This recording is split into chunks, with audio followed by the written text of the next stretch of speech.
Right Honorable Speaker, on number 13, implementation of Uganda Road funds, we have provided details and the committee has also provided observations and would like to recommend the following.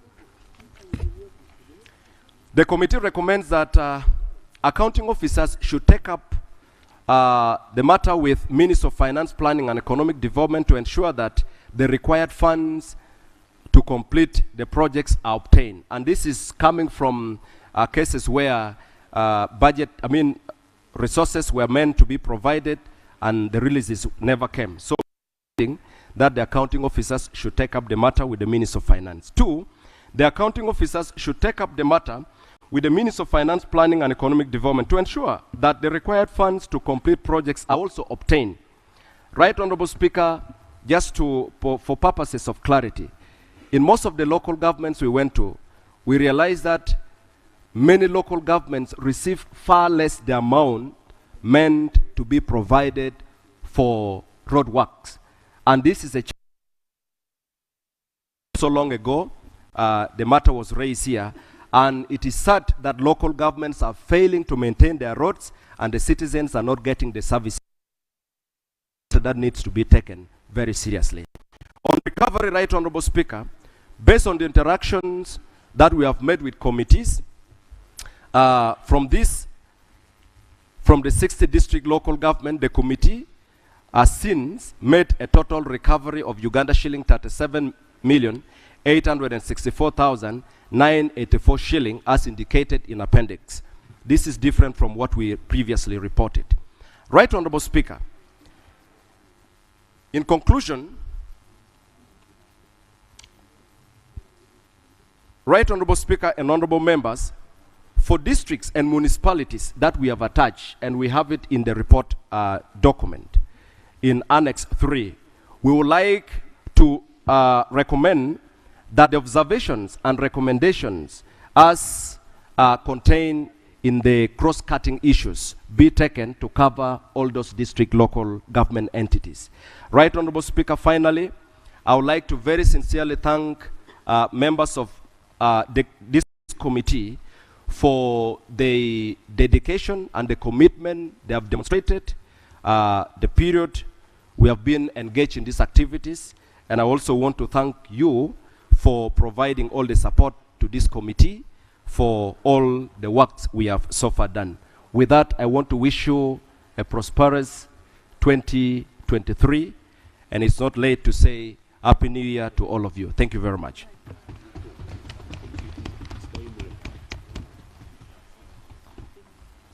Thank you, honorable colleague. I think we are on the right course, because they say when the Auditor General finishes doing his work as provided for under Article 163, Clause 4 of the Constitution, which is reporting to the House, then under that same Article, Clause 5, we are required to process and debate and take action on the report, which would then be also taken action upon under the PFMA. The minister is supposed to bring a treasury memoranda which would handle as per Rule 221 of our Rules of Procedure. So this makes it our work much easier where we've reached. But I know these are accountability issues, but I was requested by the minister to give us a few highlights which would guide us in the debate, because accountability issues are to do with the accounting officers. They are to do with the CAOs, they are to do with the permanent secretaries, so the minister shouldn't be answering on their behalf. But there are issues which I felt after he had consulted me, which I felt are very, very important for us to know, so that they even guide us when we are processing the budget framework paper. So let me allow the minister to quickly, and he has uploaded his statement, quickly give a few highlights, and then we proceed on the matter. Thank you very much, Right Honorable Speaker. Happy New Year to you, Right Honorable Speaker and honorable colleagues. I'd like to thank the committee for a good job done. I've looked through their report. It's quite heavy, but I've noticed that this report on 60 local governments actually does present a fair representation of what is happening in the rest of the local governments. So it will help us as government, it will help us as local governments to improve in terms of management and accountability of funds. So government will implement the recommendations of the report and give Parliament a feedback on actions taken at each entity as given in the report. Nonetheless, indeed it is true, Right Honourable Speaker, this report raises certain key policy issues with regard to financing of local governments and services at that level. So I've prepared a little statement, a little comment for information of Parliament, so that as we go to debate, we have some extra information on some of these issues. Just to highlight them, the issue of inadequate funding of local governments, a very critical matter. As you heard in the report, only 83% of the money appropriated is actually disbursed to the local governments. And indeed, the local governments are complaining they are not getting even 15% of the national budget. So we've made our proposal on what is possible for the way forward, in particular the Local Government Finance Commission to guide, study this matter, present a proposal to government, and we shall bring it here. And also they need to really protect local government budgets from media budget cuts. The issue of return of funds to the Treasury. You've heard that 229 billion shillings was returned to Treasury. This is a serious matter. It means people cannot get the services which were to be provided by the local governments. But the challenges are there. And I thank the chair and the committee. They have highlighted them quite well. The hybrid system of procurement, the late release of funds, and District Service Commission issues. We shall continue to reflect on this, and I've made my proposals in that statement on how we can debate as Parliament in terms of a good way forward.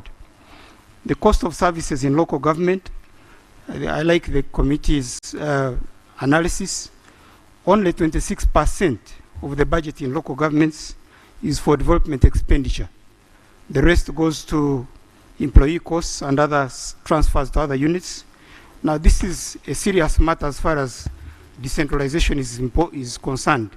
So as stakeholders, we need to look at the position we've taken as government, putting a ban on creation of new administrative units, so as to check multiplication of these structures, which increase operational costs at the expense of service delivery, and other measures which I will call on the members to bring up forward. Procedure, Honorable Saro Pendi, procedure. Thank you, Right Honourable Speaker. Honourable Magezi can take your seat. Right Honourable Speaker, I have keenly listened to what the Minister is saying.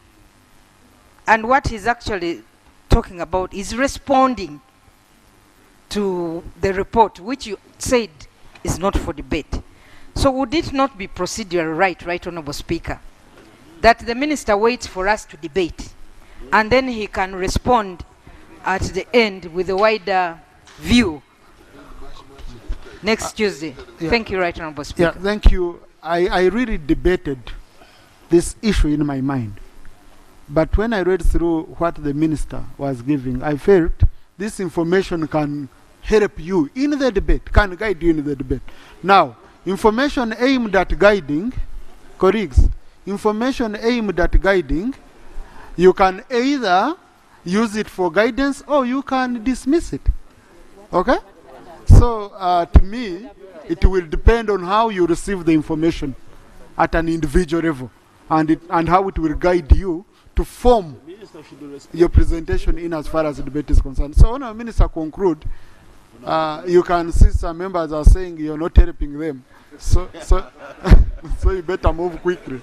Right Honourable Speaker, when the members read my information paper, you'll find that it is quite helpful.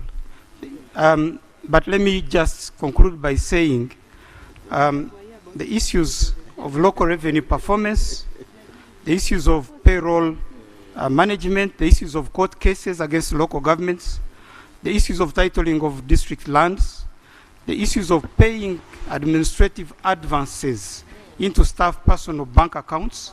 There is some information for you. Where are we with operationalization of the new cities?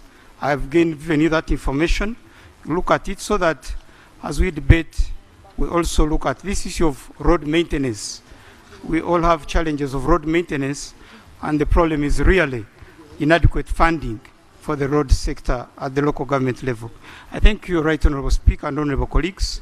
We shall certainly, as government, once the report is approved, we shall implement the recommendations of the report, and we shall present a memorandum to the Parliament. I thank you so much. Thank you, Honourable Minister. Colleagues, like I said, the debate is deferred for 2 weeks. Read through the report.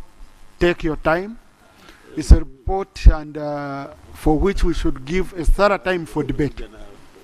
I want to give you more time, not 2 minutes. Not so. Go and research.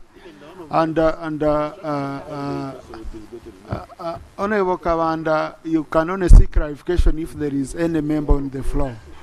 So, no, that's not allowed under our rules, unfortunately. So, honourable colleagues, yes, procedure, honourable. Thank you, Right Honourable Speaker. Right Honourable Speaker, the Climate Change Act that was passed last year in August. Colleagues, can we have order in the House? Yeah. Right Honourable Speaker, the Climate Change Act that was passed last year in August amended the Public Finance Management Act to compel the Minister to avail us with a certificate certifying that the budget framework paper is climate change responsive. But on 23rd, when we received the budget framework paper, we only received the gender certificate and not the climate certifying paper. So the procedural matter I'm raising here is to request you, our Right Honourable Speaker, to guide us on the way forward of how the Minister, in consultation with the National Planning Authority, should avail us with this certificate. Thank you. Honourable Minister of Finance, would you want to comment? Right Honourable Speaker, let me thank the Honourable Member for raising this matter. During the presentation of the BFP, or the laying of the BFP on table in Parliament, we focused on the PFM as has been, and therefore we complied with the requirements as we have been traditionally doing. So there was an oversight, this being a new law, an oversight on the issue of climate. But it's quite clear in the report, in the BFP, that climate issues have been heavily addressed. In fact, when you look at the priorities, issues relating to climate change are number one on the agenda. No, Honourable, that's not what the law requires you to do. Right the when I law was is very speaker, clear. You're going in right when I was speaker, uncharted territory. I'm now, we are undertaking to lay on table the certificate as required under the Climate Act on Tuesday next week. Thank you, Honourable Minister, and thank you, Honourable.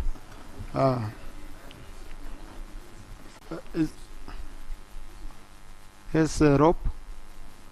Colleagues, our Muslim brothers. Thank you. I just need a minute, Right Honourable Speaker. I want to thank the Shadow Minister for Environment here for raising the matter. I think there was an oversight when the Climate Act was being considered, because it never cross-referenced the PFMA. And we know it don't cross-reference, you cannot amend the PFMA by necessary implication.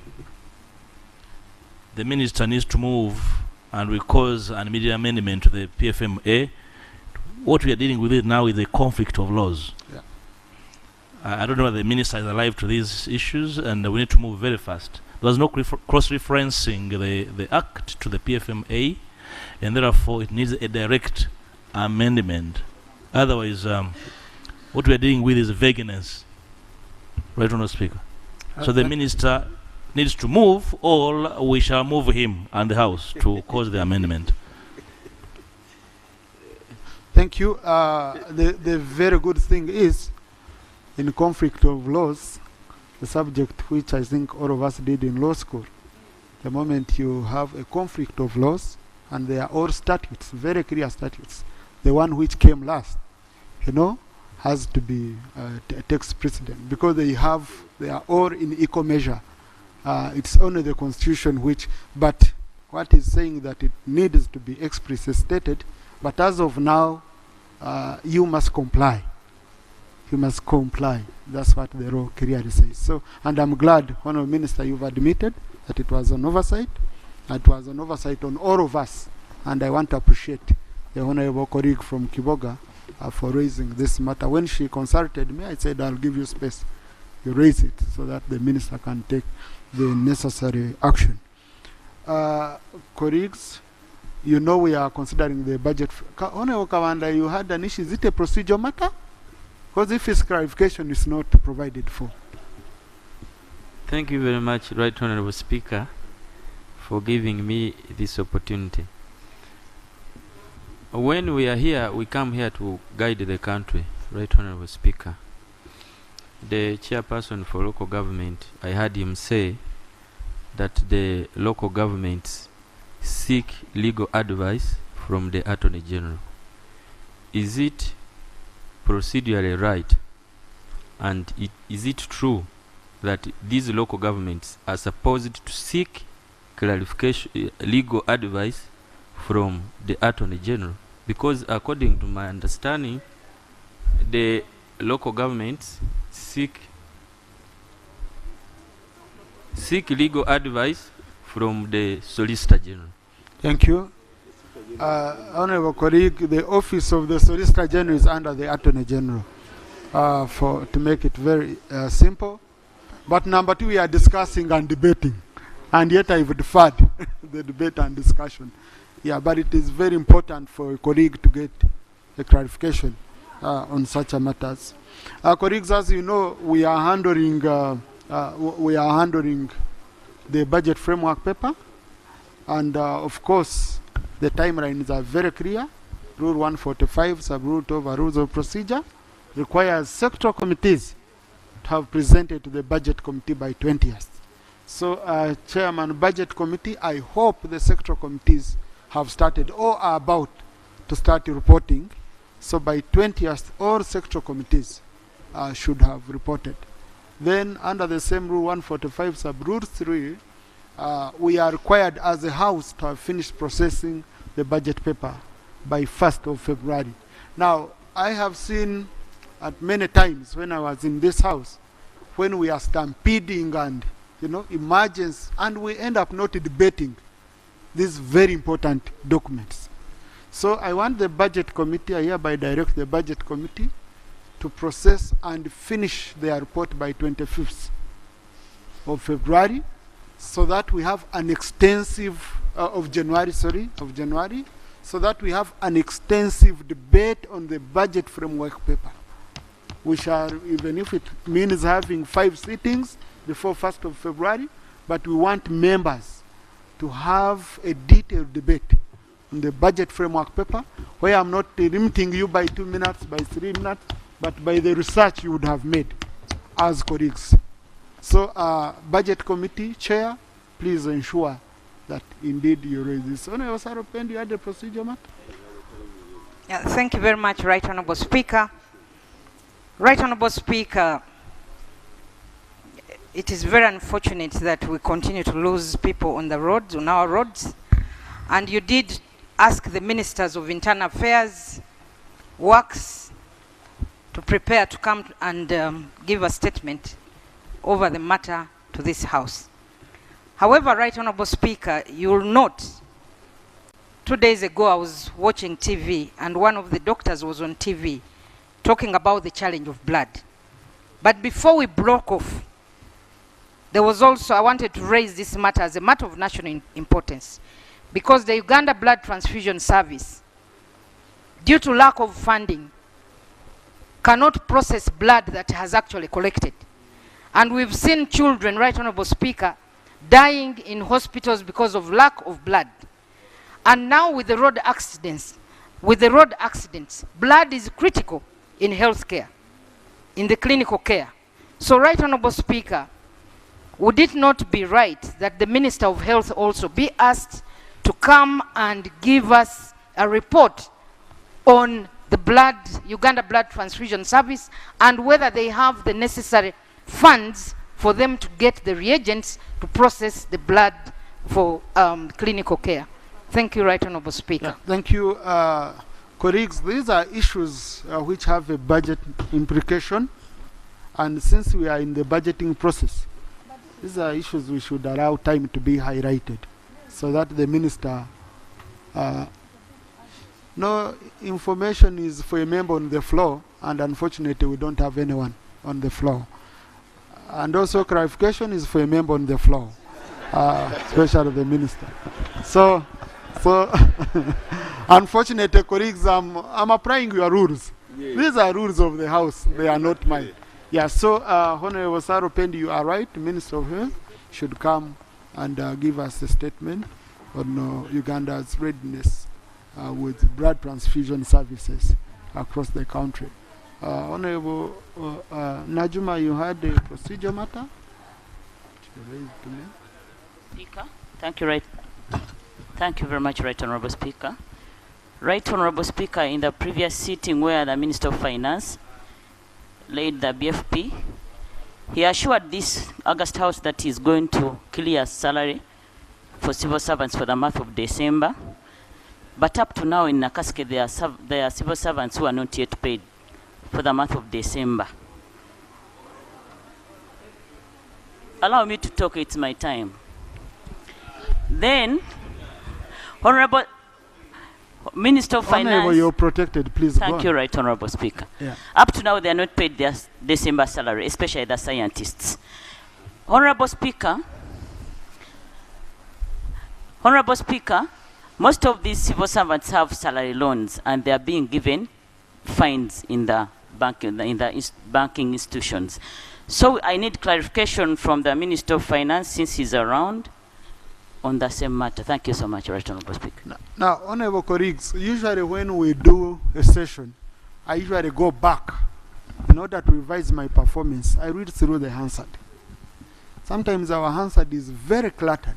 Reason being, like I've warned on several times, on several occasions, you bring side talk onto the Hansard. You know, people are just talking to you and you respond. And then someone says, but where was this coming from? So I request any person who has no access to a microphone is not recorded on the Hansard. So don't respond to them. You can seek protection of the speaker, then I prevail, and we protect you and you submit. But don't respond to a person, to a honorable colleague who is trying to get you off track. Okay? So, Honorable Minister of Finance, please, you've had the Honorable Najuma. Thank you, Right Honorable Speaker. Right Honorable Speaker, whereas we released all the wage component for the quarter we just closed, we continue getting complaints, and factual complaints, by the way, that some of our civil servants still go unpaid. I want to propose, Right Honorable Speaker, that you allow us to do an investigation to find out what is going on, why people remain unpaid, when from our side we have really released all the wage for the period. Honorable Kaberuka.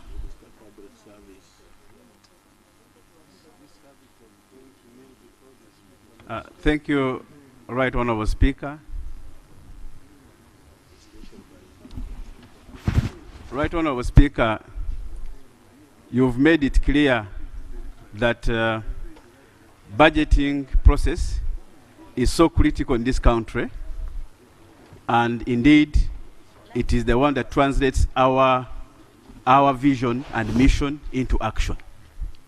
Right Honorable Speaker, the Minister for General Duties of Finance is saying that they have loaded all the money. I don't know whether he's speaking to as a Minister of Finance or as a Ugandan who comes from Rwanda as a district, whether his district has already received all the money. Mr. Speaker, budgeting process is a very critical indeed. And Mr. Speaker, we have, on Thursday, we are supposed to meet Minister of Finance. There was no show at the time of meeting them. They have to make sure they delay you and you don't hit the target. But also, after you have appropriated, they don't respect the budget that this parliament has appropriated. Now, they have turned themselves into a parliament and they want to do their own things. That's why they have to make sure they delay you, they come here and give us statements like they have loaded money for science teachers and everything, which is not true. Mr. Speaker, I would seek your guidance. Would you please help this parliament? Because our major cardinal role as parliament is appropriation, which is the preserve of the parliament. When Honorable Musas and his colleagues take the parliament power, it is absolutely incorrect. So would we kindly, Mr. Speaker, have the finance also tamed to align themselves towards the Constitution and respect this parliament, that it is one of the arms of the government that should be allowed to do their work. Thank you. Honourable Minister for Finance with general duties, since you are referred to, would you want to Mr. Speaker, respond? When we are speaking here in this house, the whole country is listening. Whatever decisions we have made, I have not made any decision as Mr. This is Minister of Finance. This is the Minister of Finance. I wanted this to be really clarified so that people out there do not think that I am the one denying them an opportunity. Honourable Mr. I just wanted you to respond to only one point, because... But the point... No, Honourable Mr. the Speaker is speaking. So, Honourable Mr. the one of refusing to appear, because I have received 3 MPs telling me that they waited for the Minister of Finance to appear before the committee, and they've not. Then the other issues, we are expecting a report from the Budget Committee on the performance of the budget. Then we shall have a wide debate on whether you've taken over our powers or not. Those are issues we shall handle. But for now, the one of appearance, we need... Thank you, Right Honourable Speaker. Right Honourable Speaker, it is true we were scheduled to appear before the Budget Committee yesterday morning at 10 a.m. However, Right Honourable Speaker, because of unavoidable circumstances, we requested the chairperson and the leadership of the committee to allow us to appear on Monday at 9 a.m., which the chairperson agreed with, and I wish the chairperson of the Budget Committee was here. He would really agree with me on this. Thank you. House adjourned, sign die.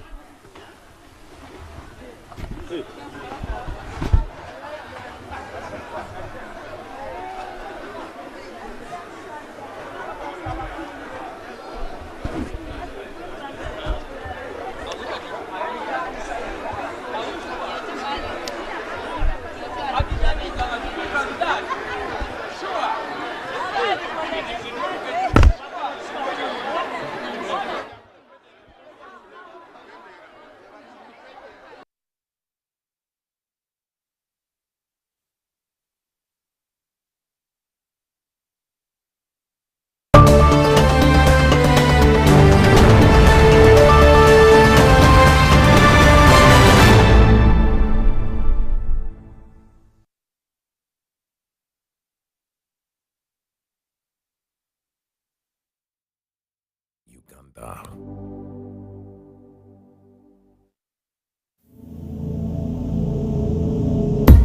Growing up as a